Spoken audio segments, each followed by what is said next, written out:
Minggu pagi 15 Oktober 2023, pemerintah Kota Palembang melakukan inspeksi mendadak harga pangan, mulai dari komoditi, sembako, dan berbagai jenis daging di Pasar Kilometer 5 Palembang, guna memastikan kondisi harga pangan terkini dalam rangka upaya pengendalian inflasi di Kota Palembang.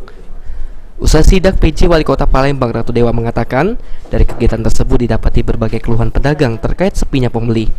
Sementara untuk ketersediaan stok pangan masih dalam kategori aman, dan harga sejumlah produk pangan terpantau masih dalam harga normal, kecuali harga beras yang masih mengalami kenaikan berkisar Rp12.000 hingga Rp15.000 per kilogram. Hijau, baik itu harga daging, harga telur, harga beras, harga cabai, harga minyak, dan lain sebagainya.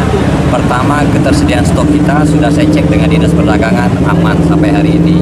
Terus memang harga agak sedikit fluktuatif, naik turun, tetapi masih dalam kategori normal.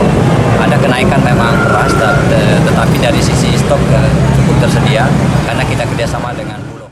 Ditambahkan Ratu Dewa untuk memastikan kondisi harga di Palembang dapat terus stabil dan juga agar harga beras dapat turun guna pengendalian inflasi.